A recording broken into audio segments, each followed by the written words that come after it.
vërtet që është një forcë formidabël në raport me Europën, e cila duke filluar që nga Gjermania, pastaj me radhë Franca, Anglia, Italia, pothuajse janë në shprehjen që kam dëgjuar më shpesh, janë pothuajse zero, next to zero, në kuptimin e forcës që janë në gjendje të nxjerrin për luftë. Patjetër që kanë buxhete nganjëherë edhe astronomike, parat i harxojnë, po se për çfarë i harxojnë një zot e di, sepse forcë reale nuk kanë për të bërë. Prandaj një deputet italian që ka qenë general ushtarak thoshte një tank gjerman kushton 29 milion euro, një tank rus kushton 4 milion euro.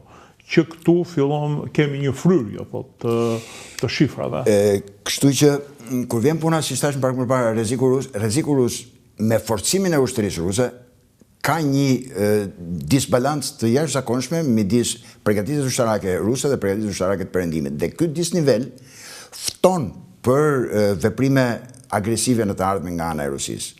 Kështu që këta kanë shumë të drejtë kur thonë që duhet të armatosemi për të bërë ballë këtij rreziku rus. Por ka dhe një mënyrë tjetër që ajo fryma që është diku e fshehur dhe nuk është në pushtet sot, dhe këtë rrezik rus e potencojnë elitat politike si Ursula von der Leyen apo Kaja Kallas apo Merci apo Macroni me radhë, për të qëndruar në pushtet. Pra, nëse kemi parasysh mësimet e historisë, kur e shikojmë punën keq, liderat thonë barbarians at the gate, kanë ardhur barbarët, kështu që le të bashkohemi që ti bëjmë ballë barbarëve. Dhe kjo po i mban akoma në pushtet. Pra thirrja e këtyre që janë sot në pushtet.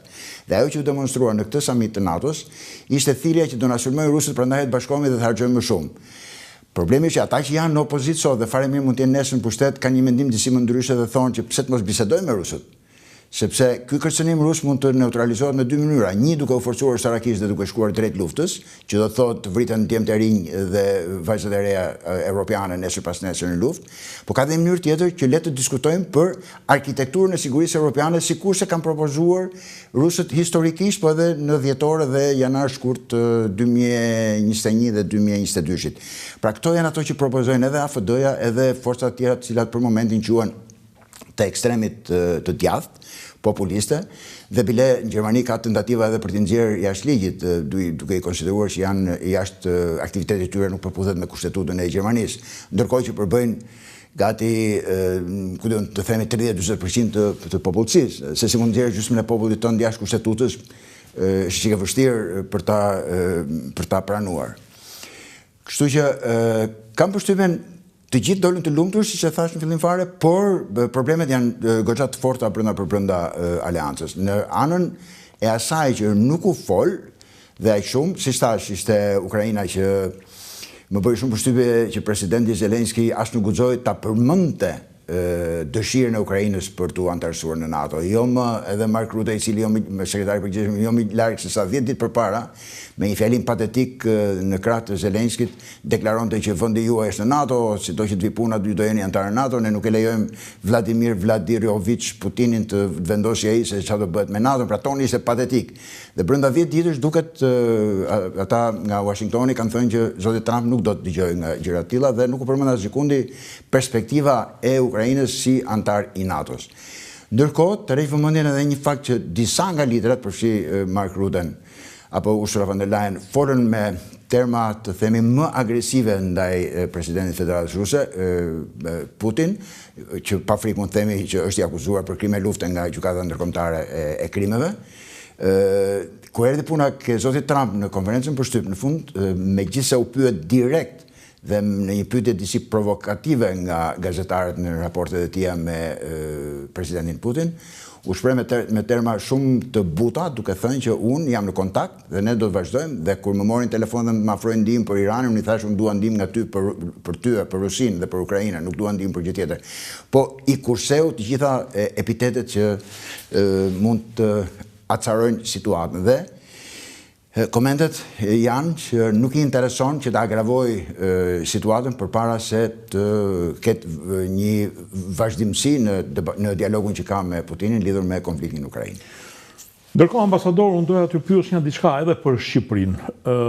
Neve po të çojmë 5% GDP-n, 5% të GDP-s, buxhetin për luftën, kam frikë se mund të fillojnë të na dridhen pak gjunjë, se neve gjithë turizm, vetëm të turizmi atë po shpresojmë që ta zhvillojmë, por të ardhurat tona nuk është se ja vinë nga një industri ose nga një bujqësi e zhvilluar, më tepër janë taksa që grumbullohen nga import-eksporti, konsumi e të tjera. Kam frikë se mos ndoshta nuk doja dalim ta kapim 5%. Ka një ide që të ndërtojnë në një industri e lehtë këtu, prodhim fishekësh, prodhim armësh të lehta, këmbësorie, minash. Unë besoj fort që ta që janë sot në pushtet në Shqipëri thonë se ne s'dim çfarë do ndodhi nesër, jo çfarë do ndodhi mbas 10 vjetësh. Kështu që punë e madhe fort se po hedhin firmën për një rritje 5%. Le t'i dali për zot ai që do jetë në pushtet me ndonse shenjat janë që jetëgjatësia në pushtet e këtij ekipi është diçka goxha e sigurt që do vazhdojë të jetë për një kohë gjatë. Por ajo që është më e rëndësishme në kushtet e Shqipërisë është që unë nuk kam parë ndonjëherë të ketë një debat publik se si harxohet buxheti i Shqipërisë. Domethënë, çdo shok e mik që kam unë që kam pyetur se çfarë di për buxhetin e Shqipërisë nuk ka qenë gjendje të më thotë ndonjë gjë. Ka një indiferencë totale dhe si pasojë dhe deputetët e kuvendit duke mos ndjerë asnjë lloj presioni nga popullata, nga populli, nga zgjedhësit, nuk është se vrasin mendjen shumë kur vjen puna për të biseduar për buxhetin, më shumë kthehet në një çfaqje të betejës politike, batutash, se sa diskutohet në mënyrë profesionale për se si do harxohen parat e këtij vendi. Kështu që në këtë këndvështrim, qeverisë shqiptare, kushdo që tjetë ka shumë kollaj që të marrë një pjesë të parave që janë për themi arsim, shëndetësi, prandaj i kalon këtej dhe nuk është se do të ndodhi në një reagim shumë i madh siç mund ndodhi në një vend tjetër të botës ku po i preke anën sociale janë shumë të ndjeshëm. Kështu që në këndvështrimin burokratik dhe financiar nuk më duket se ka ndonjë gjë. Mendimi im është që sikurse dhe sot ne kur flasim për rritjen e buxheteve ushtarake në Shqipëri, ne nuk kemi absolutisht asnjë lloj analize të rreziqeve nga se kërcënohet Shqipëria. Kush janë rreziqet që kërcënojnë Shqipërinë? Greqia, Turqia, Maqedonia?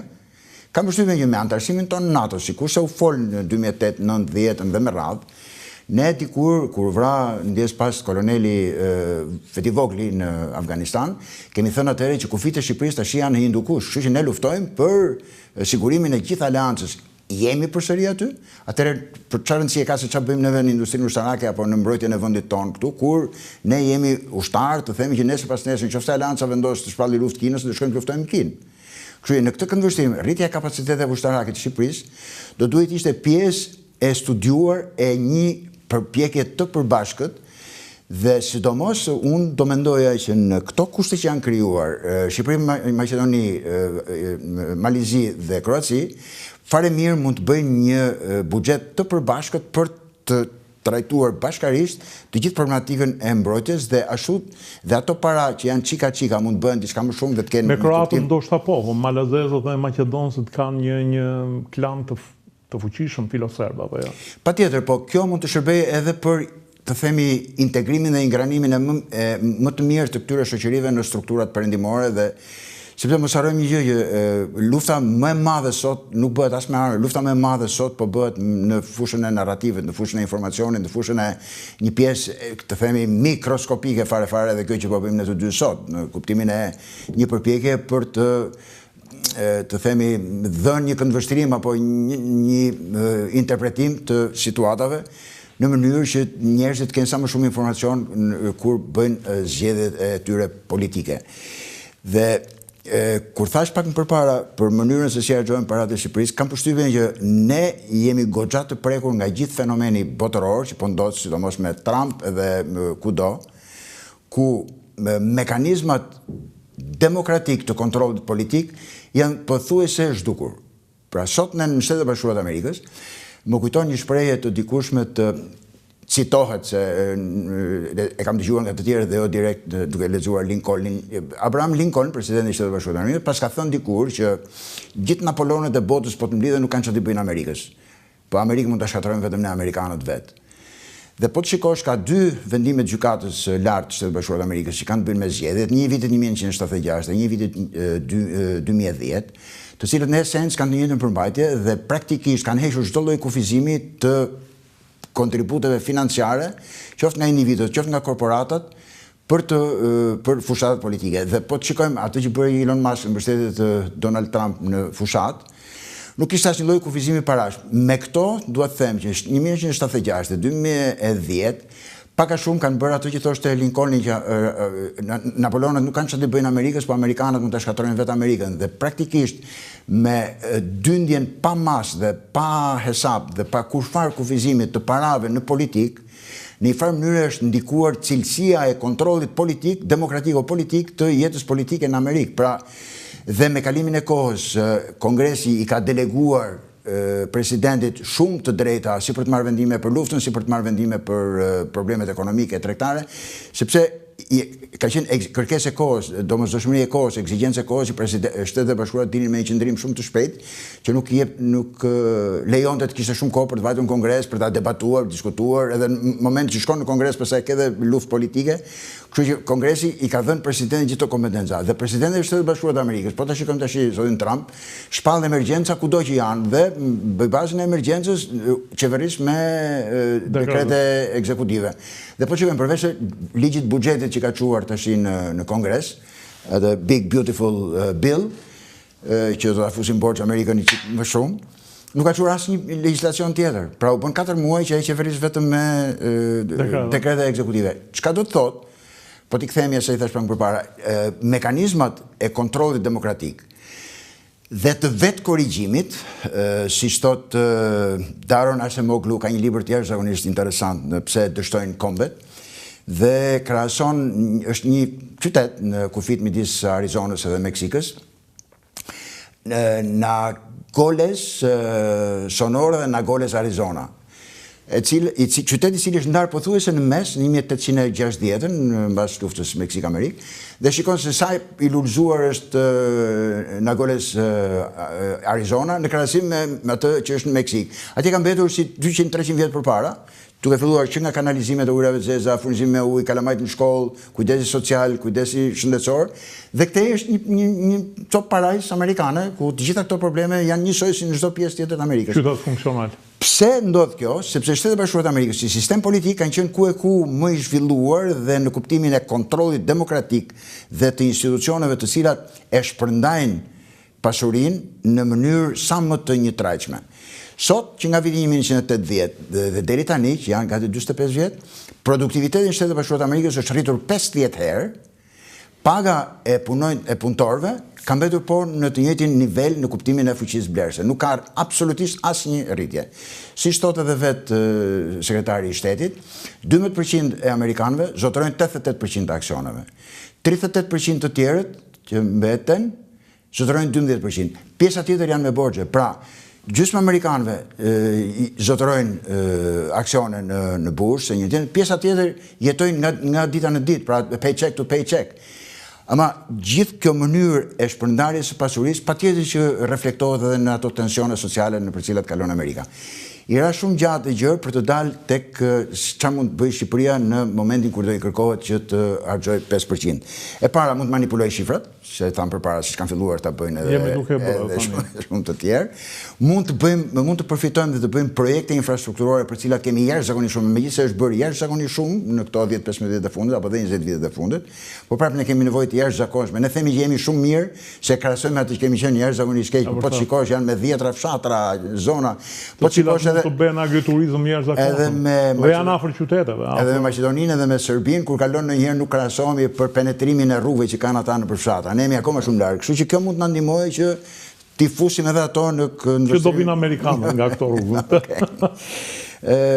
Tjetra është vërtet Gjermanët, për shembull, me sa kuptoj unë, do ta përdorin për një të ashtu quajtur keynesianizëm në ekonomi. Pra, ti përdor industrinë ushtarake për të dalë nga kriza. Gjermanët kanë 3-4 vjet që cilë nuk po dalin dot nga kriza. Kjo të çon, historia ka treguar ambasador që kjo të çon ose do bësh luftë ose do pësosh një krizë akoma më të madhe. Patjetër. E njëjta gjë ishte me Hitlerin, e njëjta gjë është me rusët, jo më kohët në forumin e Shën Peterburgut, guvernatoria e bankës ruse, cila është një femër, ekonomiste shumë e zonja, Nabokova, diçka e tillë ka emrin, tha jemi në limite, tha vendi nuk mund të rezistojë më shndrimit në industri lufte.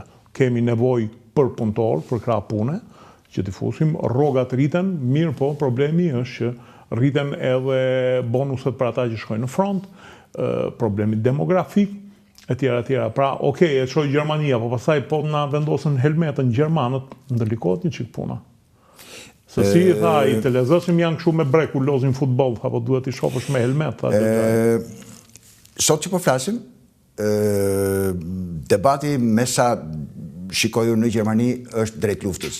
Pra, ata kanë bërë thirrje për vullnetar për në luftë dhe shkalla e përgjigjes së vullnetarëve ka qenë tmerrsisht e ulët dhe ministri i mbrojtjes së tyre shumë i zhgënjur dhe po shikon mundësinë për të futur introduktuar një ligj të shërbimit detyrueshëm ushtarak, sepse përndryshe nëse do t'i marrin me pagesë, nuk ja dalin dot aq shumë ushtarë që ju duhen për të përballuar nevojat e luftës. Përgatitja është për luftë, kështu që në momentet kur fryhet një pakënaqësi popullore për kushtet e jetesës apo për pagesat apo në përgjithësi, deri tani rrugëzgjidhja ka qenë që forcën më vitale të atij populli vishe me uniform dhe qohen front që të vritet dhe pastaj nuk ka më kusht të protestojnë në rrugë.